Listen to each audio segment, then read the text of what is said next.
Okay, and we're back. All right, so the live stream, people start leaving comments. That would be absolutely wonderful. Leave a comment in the chat that for attendance purposes, we'll get the thing done. First thing, again, I just want to remind you as to how the next couple weeks are going to go, just because I want you to be aware of the schedule, because the schedule is going to be a little weird.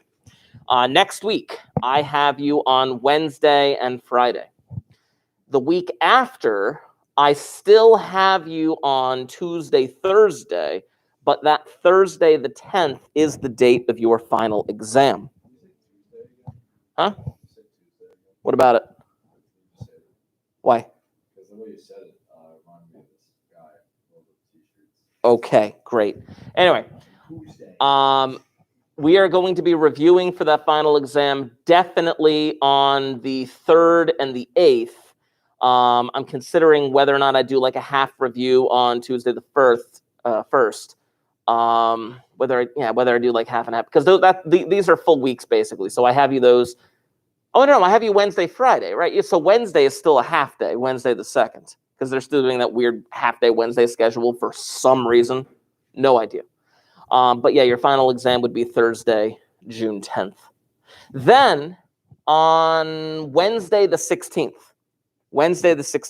seniors will be excused, of course, because they're going to be doing graduation practice and whatnot. But if you are scheduled to be here on Wednesday the 16th, I am taking a regular attendance. Seniors, of course, will be marked as absent excused. But if you are not here, I will have to mark you absent. And then on Friday the 18th, of course, you know, that ridiculous day. I don't know, where you go to every class for like 20 minutes at a pop. It's really messed up. But yeah, that's the way that things are going to be rolling for the next couple of weeks. It's going to be weird. It's going to go by fast. Let's see. You also owe me things if need be. On Monday, I gave you some time to make some things up, as some people did take advantage of it.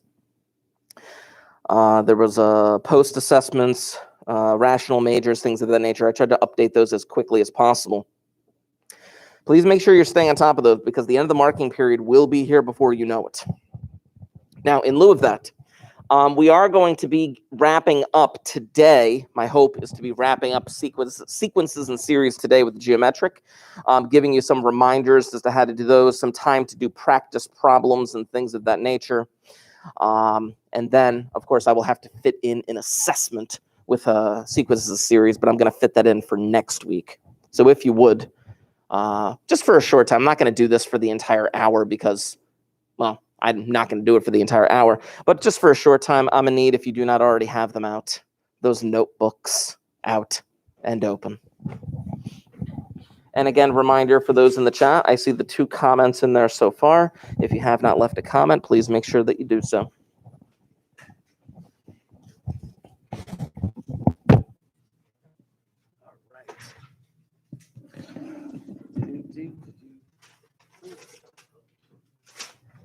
Last class, I gave you all a worksheet. And for those of you that are online, I posted that work online. It looked like this, where it said like 11.2 practice B on the top. I would like to continue working off of that worksheet, but I would like to continue on the other side, the 11.3 practice B worksheet. Again, for those of you online, this information, or this PDF, I should say, is available through the Google Classroom stream. We'll get that thing done. So let's see what we got here. That marker. There we go. Today is the 26th. I forgot to tell you, on Monday, it was my dad's birthday. Guess how old my dad is? No. No. No. No. You're getting closer, though. No, he's 82. Yeah. Now, I want you to think about this, because this really messes with people's heads. I was born in 1983. Think about that. Just imagine the year 1983. My dad was born in 1939. Not at 40 yet. You're what, 39? 38? I'm 37. 37? Wait, so how old was your dad? He was 44. Yeah. When he had you? Yeah. Damn. I know, right? Oh, yeah. Just saying. I thought it was 36, so I can't really say. But hold on. Let's see if I can find a good picture here. My mom sent this to me the other day when we dropped my daughter off. Here we go. I'll zoom in. It'll focus. That's my dad at 82. It'll focus. There he is. That's your dad at what? 82. This is him last week. Damn. Yeah, It looks like he's like 70 something. I know. 60s. He looks at least 10, 15 years younger than he actually is. Yeah, that's crazy. I know. When my dad was born, Hitler was still in power. Are you serious? Yeah. 1939. Oh my God. I know. I was- Back to this. Now, just in terms of a couple of examples that I want to throw out there, because we've been doing these examples for a few class periods in a row, I want to do example number 5 with you. So example number 5 off of the 11.3 side of that worksheet. We've been doing these for a few class periods, but now we're really going to be solidifying this information. Number 5 gives you the following sequence. Now, this is a geometric sequence. It has a pattern, yes, but that is not the reason why it is a geometric sequence. Any sequence has a pattern, but there's a specific reason as to why this one is geometric. And the reason why is because of what is being multiplied every single time, which in this particular example, it's being multiplied by -4 every single time. 6 times -4, -24 times -4, 96 times -4, everything's being multiplied by -4. One of the big giveaways is the fact that it alternates between positives and negatives, yes. But then also it's going up by a factor of 4.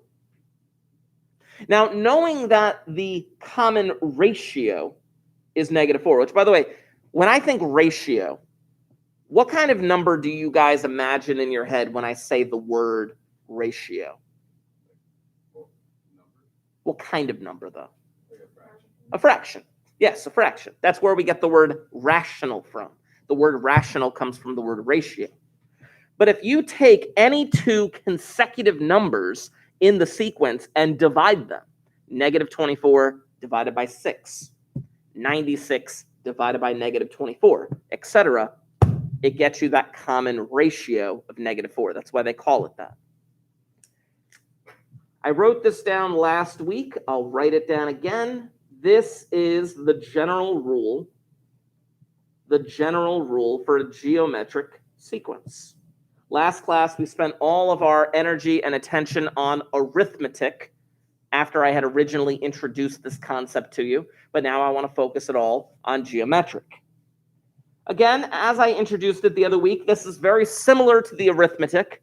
It still has a sub 1, which is the first term, but instead of adding stuff, it says multiply. It still has the n-1, but instead of being multiplied by a common difference, it's being raised to an exponent, that n-1. Otherwise, it's pretty much generally the same. For this example, you could write out the general rule like this.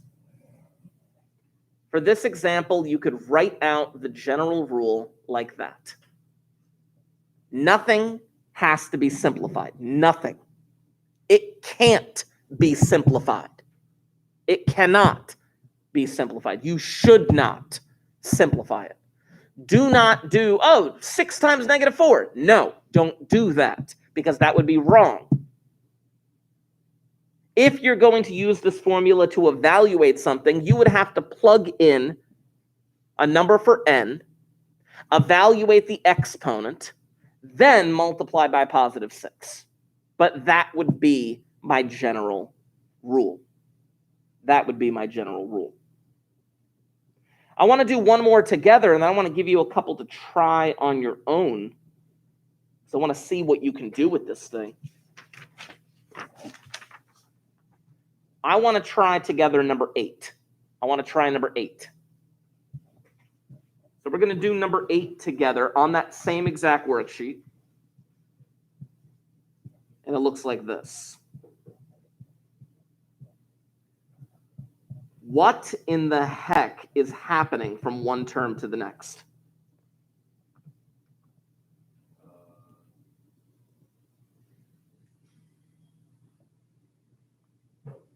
I know, right? Multiplying by 9 on the bottom, multiplying by 4 on top. Yes. Yes, it is. The common ratio is 4 over 9. Absolutely. You can see the top. Now, that's a 1 in the beginning. You can consider that 1 to be what, a 1 over 1? It is a 1 over 1. And then the numerator is being multiplied by 4 each time. It goes 1, 4, 16, 64. The denominator is... The thing about the 1 though, Go ahead. it could be 1 over 1, but it could also be 2 over 2 or 3 or 4, so we don't know. It could be, but we think of it in terms of the simplified state. Because now here's the thing. I'll bring my calculator up here. Zooming in, zooming in, zooming in. If it were something like, let's just say 2 over 2, right? Check this out. Like 2 over 2 like that. I can multiply that by 4 over 9. But watch what happens. The result is still 4 over 9 for the second term. It's still 4 over 9 for the second term. I could do that again by multiplying by another 4 over 9. But it's still 16 over 81 as the third term. Every single time you go up a term, it's going up by a factor of 4 over 9. Thus, my general rule would be my first term times my ratio to the n minus 1 power. That's honestly all that thing would ask you to do. Well, actually, it's asking you one more question. Then it says to find, according to the directions, it says to find a sub 8. It's asking you to find a sub 8. It wants the 8th term. I'm going to show you a little trick here. It's actually a really interesting little thing you can do in the calculator. If I raise this thing to the 8 minus 1 power, that's actually to the 7th power. So I'm going to have to evaluate 4 over 9 to the 7th power. Now, I'm not going to do that by hand. I'm going to have the calculator do that for me. Let me zoom in. Take a look at what happens here. 4 over 9 to the 7th power. Now, I get that messed up decimal, but watch what happens next. I'm not going to write down that decimal. That decimal, I mean, yes, technically that decimal is correct, but I don't want it as an answer. I would like the calculator to turn that decimal into a fraction, but oh no, the calculator can't do it. The calculator won't do it. I still don't want to write down that decimal. What do I do? I've done the correct calculation. The calculator won't turn it back into a fraction because it's weird. What do I do? If you write down that decimal, that's not what they want. Now, Declan, you said before when I asked you what the ratio was or what the pattern was, you said, in your words, multiply the bottom by 9, multiply the top by 4. That's technically what is happening here. Now watch what I'm going to do.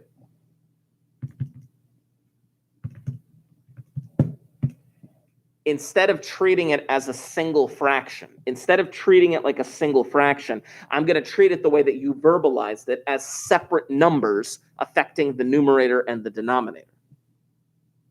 Because if you do that, those two numbers in order are actually my answer.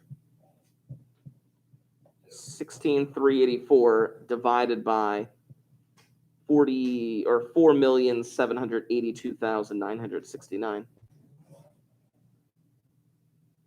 It's messed up, but that actually is the exact numerical value of the 8th term. It's that fraction. Because the pattern kept following exactly what he said before. It kept following the pattern of multiplying the numerator by 4 and multiplying the denominator by 9. That's not going to happen with every single problem, but you're going to see it from time to time. You're going to see that from time to time. Here's what I would like you to do. I would like you to give a couple of these problems a shot. And I want you to follow the directions as to what the problems are actually asking you to do. So I'm going to have you do numbers 6, 9, and 12. I'm going to have you do numbers 6, 9, and 12.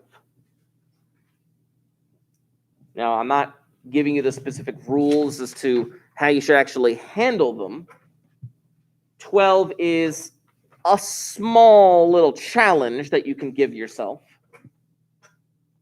But I would like you to take some time right now and answer the questions for numbers 6, 9, and 12.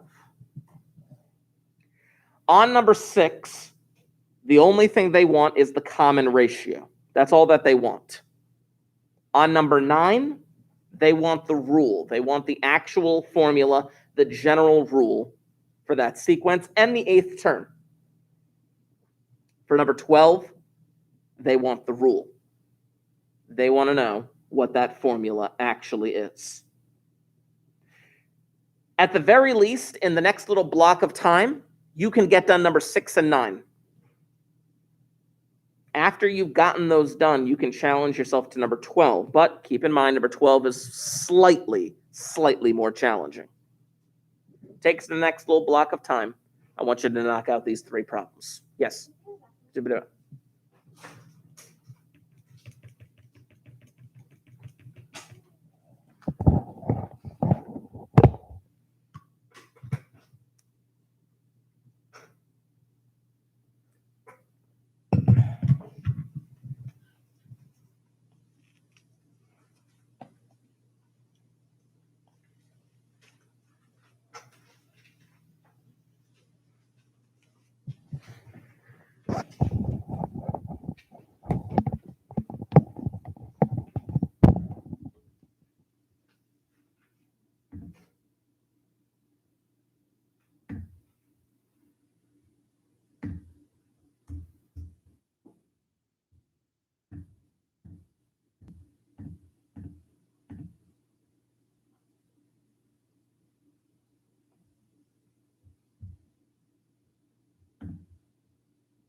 All right, let's see where this takes us. Some of these problems can be unbelievably short, depending on our understanding of them. So, for example, with number 6. Number 6 starts off by giving you the following sequence. They're telling you it's geometric, but hopefully you should be able to very easily see, oh, well, it's the top is being multiplied by 2 and the bottom is being multiplied by 3. Yeah, that's the common ratio. That's literally all they wanted for that problem. Well, that seems very short. I know. It is short. That's the common ratio. Done, done, and done. Number 9 is just slightly more. It's just slightly more for number 9. For number 9, you have to figure out what that common ratio is, yes, but that's not going to be the final answer to this problem.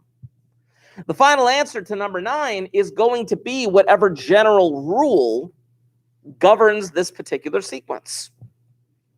Now, again, for a geometric, you're going to need to identify the first term, which is easy, you just look at it, and the common ratio, which in this case is the exact same common ratio as number 5. The ratio is -4. It's being multiplied by -4 each time, with a first term at 2. So all I have to do then is just this, just plug in the first term and put the common ratio like that. Yeah, that's all you have to do. That's literally all you have to do for that problem. This is not a trick. These problems can be that short. They can be that short. They can be that quick if you do have an understanding as to how to put these things together. There's no real challenge to them, per se, other than just identifying what these proper things are. Then there comes number 12. On number 12, they don't give you the whole sequence. Instead, they only give you 2 of these terms. There's a few different things that you can do in order to get this problem done, but I'm going to give you the absolute easiest way, in my opinion.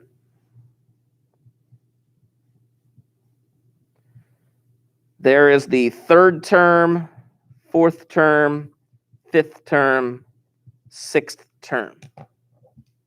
They tell you that this is an 8 and this is a -64, and they tell you that it's geometric. They tell you that it's geometric. Given that this particular sequence is indeed geometric, you can figure out what the heck has been multiplied to get from 8 to 64. You can figure that out pretty much through a little bit of guess and check and a little bit of logic, intuition. How does one get from 8 to 64? Oh, Mr. Markey, you just multiply it by an 8 or a -8 if you want -64. Okay, but there are terms in between. It didn't go straight from 8 to -64. There were a couple of stops in between. What the heck has been multiplied each time in order to get from 8 to the 4th to the 5th to the 6th term? Any guesses? Ooh. Again, this is more along the lines of a little bit of intuition. There is a relationship between 8 and 64. You could try multiplying by a number. Yeah, it seems like -2, and I can confirm that. And the way that I can confirm that is, well, if you think it's -2, which is based on intuition, logic, well, 8 times -2 is -16. -16 times -2 is +32. And then +32 times -64, times -2 is -64. It works. R is equal to -2. but you still need the first term. You still need the first term. It's the same level of logic. It's the same level of logic to get that first term. If you can figure out these missing terms in between, knowing that it's geometric, you can work your way backwards to get back to that first term. In fact, from 8, the second term is a -4, because I would divide to go backwards. And if the second term is -4, I can go backwards to the first term to get +2. My first term would logically be +2. Geometric is a bit nicer than arithmetic because it does use a lot of the just logic and intuition to kind of get these parts. Now for number 12, they did just want the general rule. So I'm like, all right, I'll find the general rule. A sub n equals the first term times the common ratio to the n minus 1 power. Good. Don't change anything.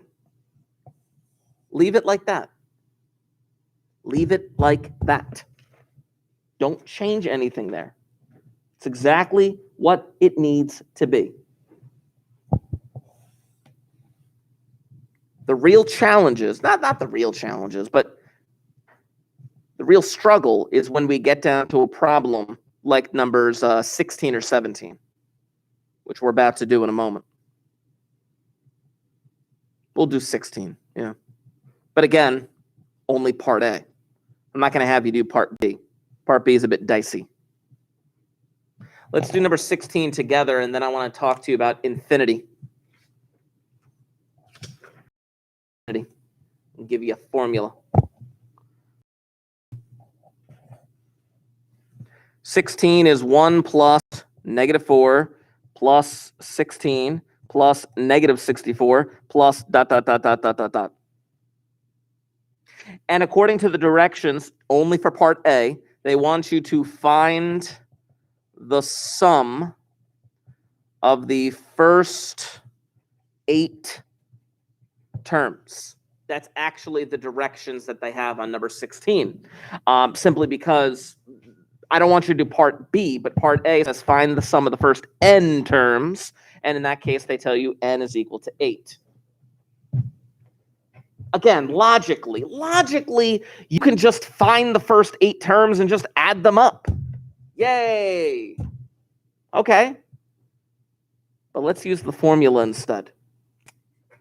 I introduced this formula to you multiple class periods ago. I probably introduced this to you, goodness gracious, Tuesday of last week. Tuesday of last week is when I gave you this particular formula. Again, this formula that you're not going to have to memorize, but this formula that you're going to have to know how to use.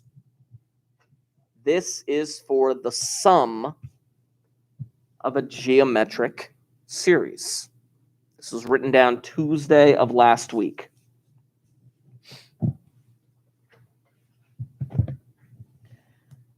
For this formula, the only things that you have to plug in are similar to the things that you had to plug in last class and last week. We got to plug in the first term, which in this case is clearly just 1. We got to plug in the common ratio, which again, it's like, oh, is it just like -4? Yes, it is just -4. It is just -4. You'll see how I'm going to be doing this in a moment. You have to be very careful with how you are going to go about calculating this. Now, on the top of the fraction, yes, I am going to do a 1 minus -4 again, but I'm going to write it ever so differently. Notice how I wrote that up top. Notice how I wrote that up top of that fraction. Let me zoom in on that so you can see exactly what I wrote there. That is how I have to do that calculation. That is how I'm going to be using the calculator to get that thing done. Plugging in my first term, plugging in my common ratio, plugging in the number of terms that I'm adding up. I'm just using the formula.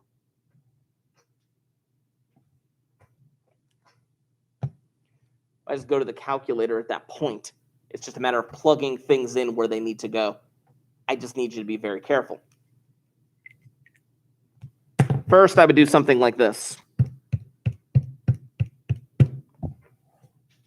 Notice, again, I'll leave that there for just a moment. Notice what I just typed in. You have to be careful with how you are typing these things into the calculator. Be very, very careful. That's just the top of the fraction. I'm just going to hit enter and get a number. Inside the parentheses, I have to divide by the following. And again, please look and see how I'm typing that in. I'm dividing by the denominator, but I'm typing in the denominator as 1 minus -4. I don't want to make any mistakes. I want to make sure the calculator does this thing properly, but I have to be very careful. Parentheses around that denominator. Ultimately, I do have to multiply by the first term, but the first term is just a 1.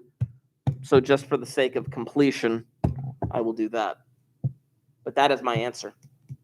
That is actually my final answer to this problem. That is the sum of the first 8 terms of this series. Negative 13,107. Really messed up. Really messed up. That's what this thing does. It's very strange. Where's the paper there? I want to write one more thing down for this problem. I want to stick to this problem for just one more moment because I want to write down one more additional thing here. Check this out. I want you to write this down as well.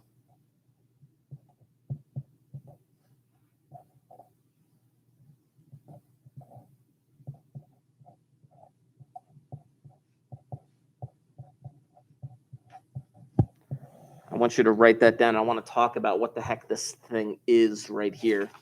This, what I just wrote down, is exactly what we just did. What I wrote down is exactly what we just did. It is exactly number 16.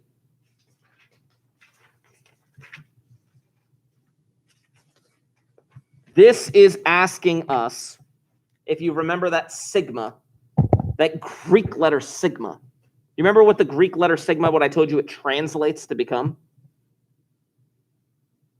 What does the Greek letter actually translate to? Or the Greek letter sigma translate to be in English? Sum of. The sum of this sequence starting with n equal to 1 and ending when n is equal to 8. That is what that translates to become. It is the sum of that sequence from term 1 to term 8. The result of which is that negative 13,107. It is messed up. Purely messed up. Gosh. I want to stick with this problem one more time. I want to show you something on the calculator with this. Just because I want to get that answer of negative 13,000 one more time. Look at this. Look at this calculator. Look at this junky thing right here. Look at this. So check this out. Start with a 1. And I get times -4, but then it's like, there's all the terms. Like, it just keeps getting multiplied by -4 over and over and over and over and over again. But that's not the point. The point is this. It starts with a 1. Plus 1 times -4. Plus -4 times -4. Plus what was the first? No, it was positive 16. That's right. Yeah, there it is. 16 times -4. Plus negative 64 times negative 4. And it just keeps going from there. In fact, I could do this with times negative 4, boom, times negative 4, boom, times negative 4, boom. There it is.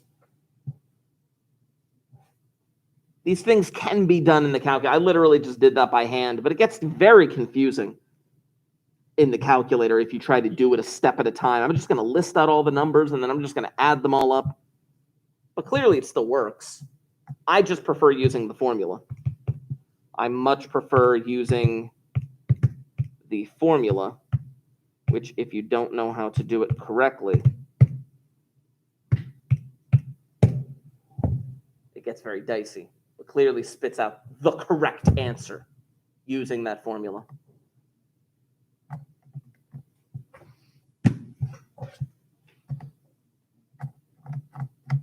There it is. Do you guys remember that weird example that I told you about where I would take like an infinite number of steps towards the door?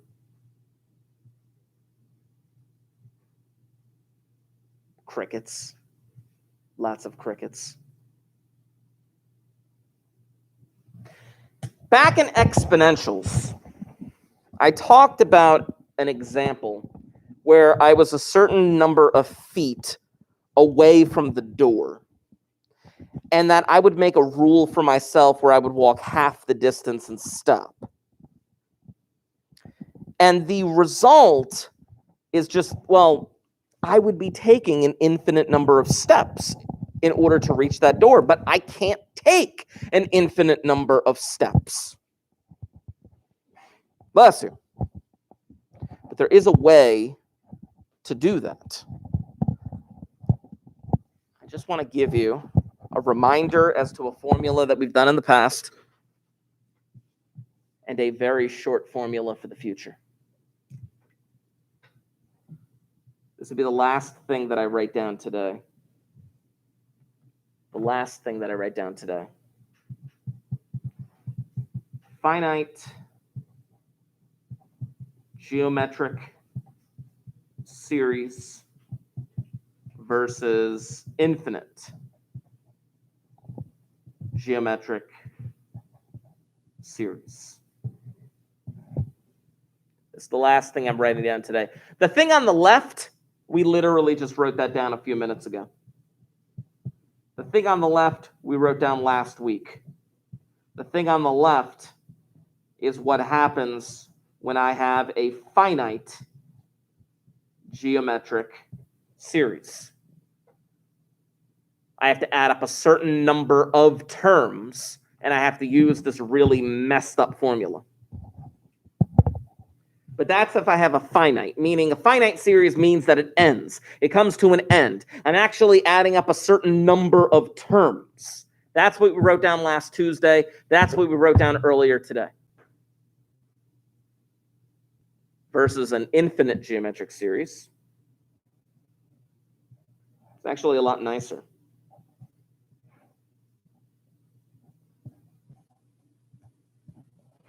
It's literally that formula. It's a lot more simplified. It's a lot more elegant. It's a lot. The key to this problem is that R must be between 0 and 1. But R can also not be, well, technically it could be 0, but it's frowned upon to not be 0. R has to be between 0 and 1. Or -1 and +1, I should say. It's a really messed up thing, but it ends up playing its role. Okay. I said I wanted to end early-ish. Hold on, there's an announcement. I said at the beginning that I wanted to end early-ish. Just as a reminder, there are things that you owe me. Then you need to get that done. I'm going to be updating grades as soon as possible. When you come back next week, we are going to completely wrap up series and sequences. I have an assessment that I'm going to go there, and we're going to be reviewing for that final exam, which would cover the entirety of the year. And then the final exam is literally going to be around the corner. So you have roughly 18 minutes or so, not less than 18 minutes. Yeah, something like that. Yeah. But you have less than that amount of time to kind of get this thing going. So yeah, I would suggest using this time wisely.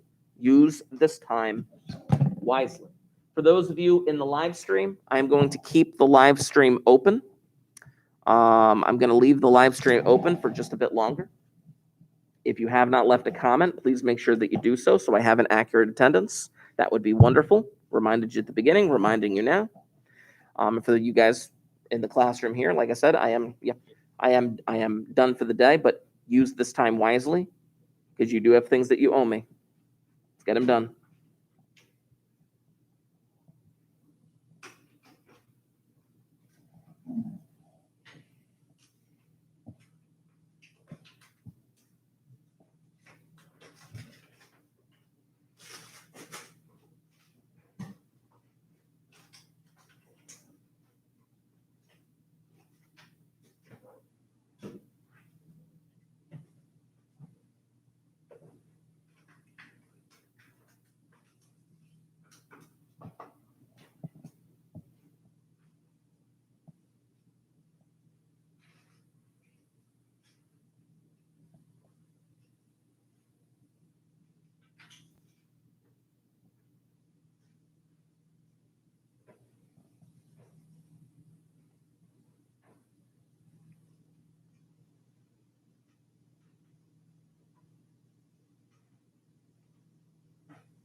Dobbin, please report to the main office. You're getting signed out. Delaney Dobbin to the main office.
Yay, we did it. 5-day weekend. Get the heck out. Once again, I'm going to shut off the live stream and give you another opportunity to leave a comment if you haven't already, so I can take an appropriate attendance. Yeah. Hold